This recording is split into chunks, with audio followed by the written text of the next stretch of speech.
Above and Below Haunted expands the world of Ryan Laukat's storytelling masterpiece into a darker, more mysterious territory.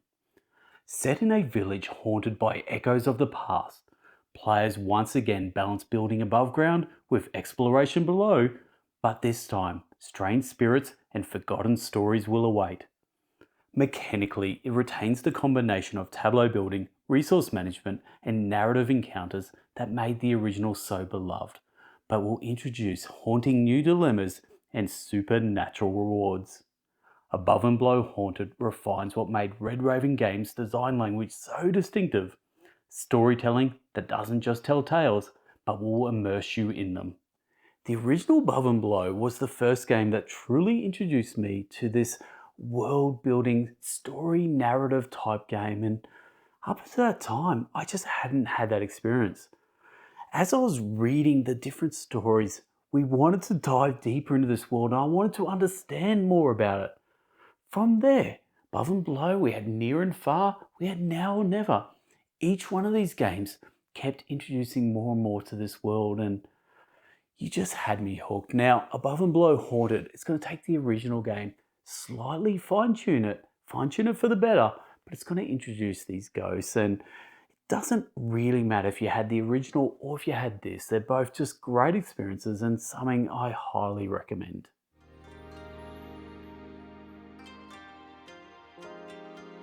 Rurik Dawn of Kiev transports players to 10th century Eastern Europe during the rise of Kiev and Rus, one of the earliest medieval states. Designed by Stan Kordonsky, the game elegantly merges Euro mechanics with the thematic richness of political ambition and territorial expansion. At its core lies the innovative auction programming system where players will bid for actions in an interactive market of influence. This creates a strategic tension that mirrors the diplomacy and the competition of the era, a mix of foresight, bluffing, and adaptation. The Slavic artwork, historical references, and expansion content will all serve to highlight a setting rarely explored in tabletop gaming. Now, straight up, I'm excited that Rurik is back in my top 50, not even just in my top 50, in my top 10. Going back quite a few years ago, I was introduced to this game, and I absolutely loved it.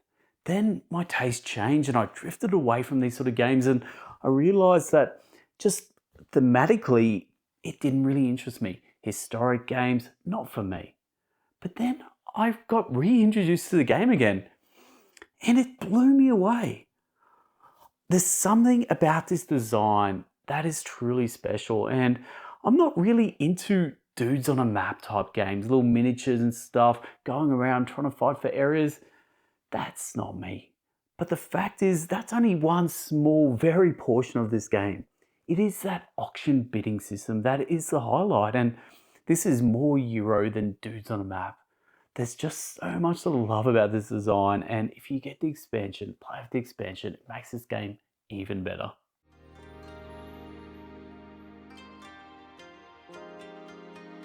In Flamecraft, players enter a whimsical town powered by artisan dragons, tiny magical creatures who assist running bakeries, forges, and potion shops. Designed by Manny Vega, the game blends light engine building with strategic worker placement in a world of warmth and creativity. Each turn, players visit shops, collect resources, and assign dragons with unique abilities, gradually improving the town's efficiency.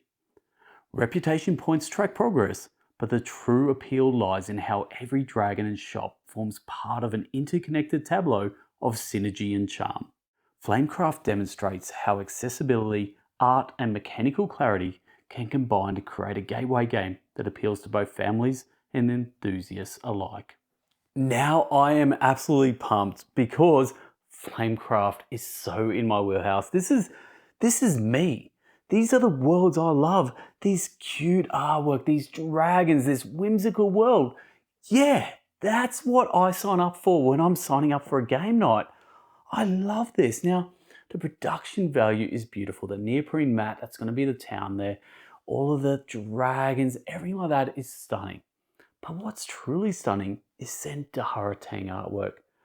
There's something very unique about this style, and she's taken over as my favourite artist, taking over from Andrew Bosley. So I want those two in an absolute artistic fight-off because that would be awesome. But Flamecraft is that light to medium weight game that I will play with new players.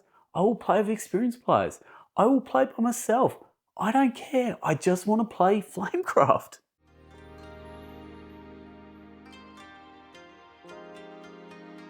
Harmonies is an abstract strategy and pattern building game centered on balance and beauty. Players construct layered landscapes using tiles representing forests, lakes and mountains, aiming to create a visually and mechanically harmonious ecosystem. Each placement requires careful planning. Stacking and adjacency rules govern scoring, and animal tokens provide additional objectives that will shape your long-term decisions. The design's elegance is matched by its presentation.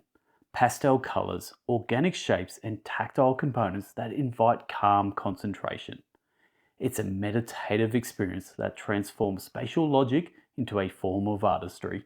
Now, because I like to give back to the board game community that's given me so much love, well, sometimes I like to volunteer. And the last time I volunteered, I was at PlayCon in Sydney and I was teaching the Harmonies XXL. Now, if you've never seen this, that is a ridiculously oversized version of Harmonies and it's insane. And I loved every minute of teaching that. But look, I'm not here to talk about the big, ridiculous, beautiful version. I'm here to talk about the small, ridiculous, beautiful version. This little box right here. Now, Harmonies is probably the simplest game in my top 10. But it's more than just a simple game. The fact is, on your turn, you're just going to pick up 3 of these tiles and you're going to place them somewhere in your ecosystem.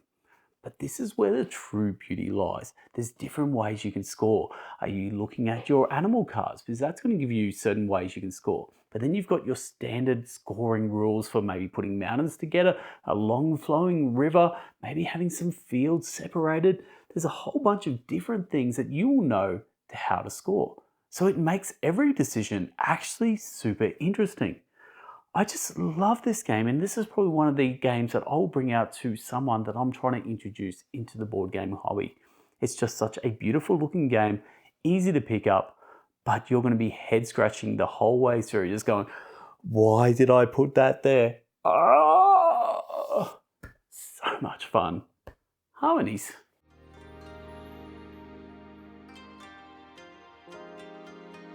Dwellings of Eldervale stands as one of the most ambitious fantasy strategy games of the modern era. Designed by Luke Laurie, it fuses worker placement, area control, tableau building and tactical combat into a single cohesive system. Players will lead elemental factions competing to build dwellings, summon creatures and control magical regions across a sprawling modular map. Its mechanical brilliance lies in how it allows workers to serve dual purposes as labourers when placed and as dwellings once converted. Each faction's asymmetric powers and a dynamic map ensures that no two games will ever feel alike. Now, for a select few of you, you would have watched some of my older videos and you would have realised 2 things. Firstly, my video production was pretty rubbish, but hey, I've come a long way since then. But secondly, during that period, you would have realised that Dwellings of Eldervale was my #1 board game of all time, and for very good reason. As you're placing out your workers, and you've got different types of workers, and those different types of workers have different abilities, so that's very cool. But then you're putting them onto those hexes, and all those hexes have different worker placement spots, and that in itself is awesome. But then you think about, oh, am I going to be attacking one of the people around the table here? Am I going to be taking on a monster? Or am I going to turn that worker into a dwelling, and then it's permanent, then I've lost that worker? When is the right time? Oh, hang on a second, I'm thinking about all the magical spells I have in front of me. Oh, hang on, I'm thinking about going up those elemental tracks. There's a lot going on in this game, and it is true brilliance. This is just straight up one of the best designed games out there, and it also looks incredible on the table.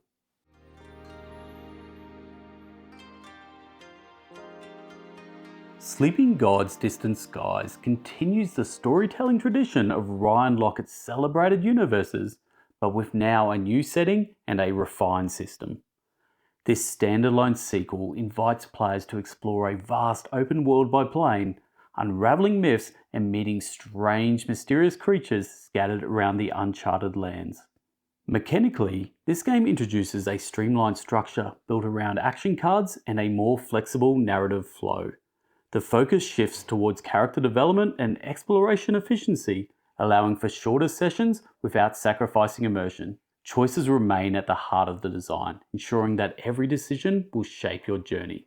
Distant Skies represents both an evolution and a reflection.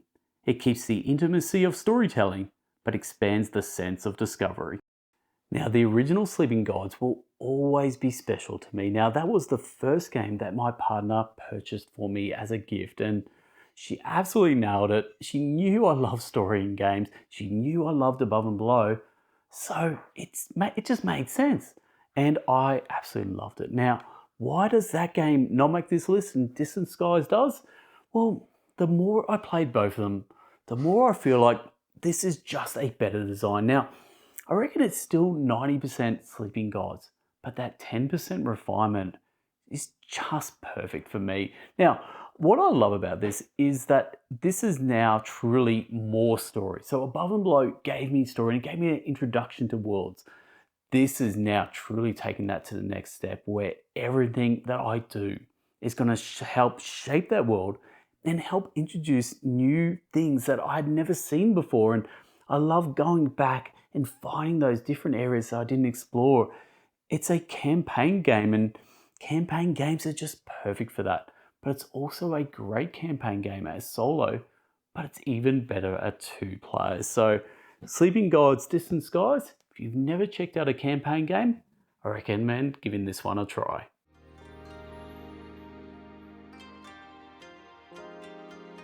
In Wondrous Creatures, you will step into the role of a creature enthusiast, exploring an uncharted island full of mysterious species. Your goal: build the world's leading creature reserve by placing your crew on modular map, gathering your resources and eggs, and acquiring powerful creature cards that will populate your tableau. Mechanically, the game combines worker placement on a dynamic expanding terrain with tableau building via those creature cards. A time track and a set of achievement conditions will drive the pace in competition, while the players are racing to claim those achievements, play the cards with varied abilities, and manage when to recall your crew and advance the time. So I'm calling it now. Bad Comet Games make the best meeples in the board game industry. Big call, but if you've ever played Wild Serengeti or Life of the Amazonia, well, you know exactly what I'm talking about. Those meeples are insane, they're beautiful, they're large and chunky, exactly what we want in meeples. And Wondrous Creatures takes that one more step further and adds magnets. You got your little crew going on top of all the different creatures. Awesome, awesome stuff. Now, that's the cherry on top. But outside of that, there's a really, really good game in this box. Now, look, if you've ever played Wild Serengeti, I really enjoyed that. But there was just something just missing in it. Well, there's nothing missing in this box. Wondrous Creatures is one of the best designed games, and well, it's in my top 10. It's a really great game with beautiful design, beautiful art. It actually just checks out like every other game that's in my top 10. Beautiful art, beautiful world, great whimsical world. Yeah, I'm sold again on Wondrous Creatures. And if you're still watching this video, how about a cheeky little like? You know the way YouTube algorithm works. Likes equals more views. More views equals me get to share this video with more people. And that's pretty cool stuff. So anyway, on to the next game.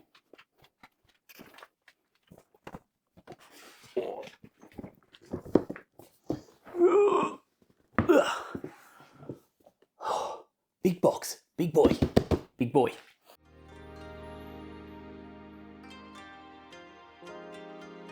Released in 2019, Wingspan by Elizabeth Hargrave revolutionised the modern board gaming landscape. It's an engine building game where players attract birds to 3 habitats: forest, grassland and wetland, each providing unique actions and efficiencies. The design's innovation lies in how it translates real-world ornithology into its own mechanics. Every bird card is based on an actual species, with abilities that reflect their natural behaviour. This creates a system that is simultaneously educational, thematic, and strategic. Wingspan sets a new benchmark for production values, stunning artwork, pastel components, in an intuitive layout that invites newcomers. It remains one of the defining successes of modern board gaming, bridging casual and dedicated audiences alike. So I don't even know how to fit the whole box in. Well, you can see it. There's a box there of Wingspan and its expansions just in there looking all glorious. Anyway, I don't count it as a big box because obviously the core game of Wingspan is just a standard, I guess, medium-sized game. But anyway, Wingspan is special because there are so many people who came out of the cupboard after they played this game and realised they love birding. They are an absolute bird nerd now. Now, I can go outside now and look over there and go, there's a red-titted warbler, like just random names, because I'm into birding now. I now take photos, I put them on my app, and it got me into it, and that's cool.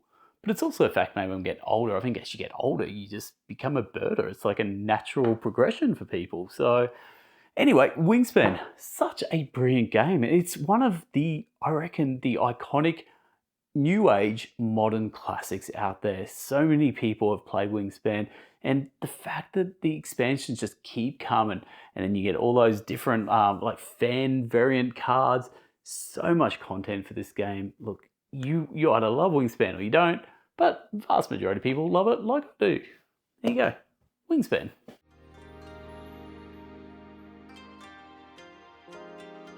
Distilled, designed by Dave Beck, will simulate the craft of creating alcoholic spirits, from whiskey to rum, through that mix of strategy, push your luck, and resource management.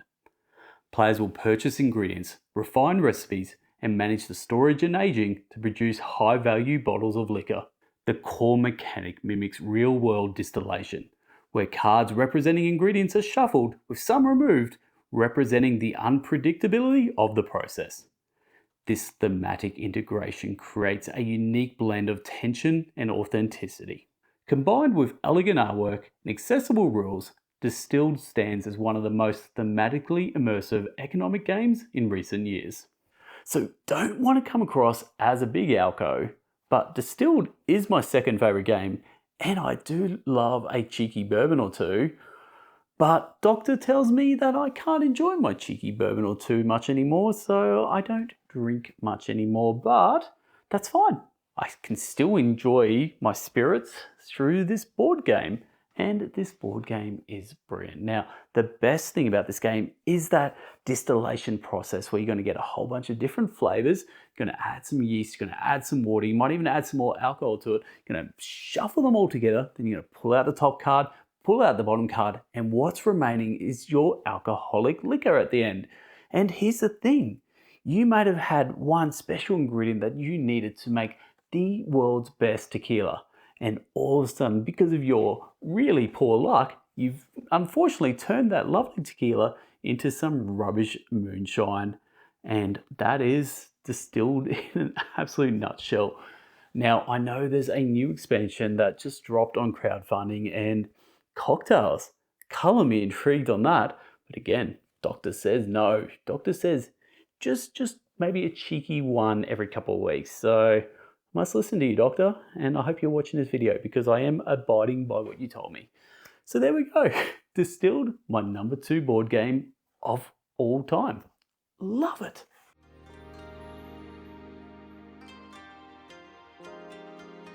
At number 1, we have Everdell. Created by James A. Wilson, this is a tableau building and worker placement game set in a vibrant woodland world inhabited by charming animal characters. Players will send out workers to gather resources and construct buildings, creating an interconnected city beneath the iconic Evertree. The card system in Everdell encourages synergy, rewarding those players who plan efficiently across the different seasons. Its blend of simple mechanics and deep strategy has made this an absolute modern classic. Visually, Everdell is breathtaking. The 3-dimensional Evertree, detailed artwork by Andrew Bosley, and the lush component design contribute to its fairy tale atmosphere. This is a masterclass in how presentation and gameplay can work together to create something enduring. So, I need to go get another big box for you. Oh, come here, Everdell.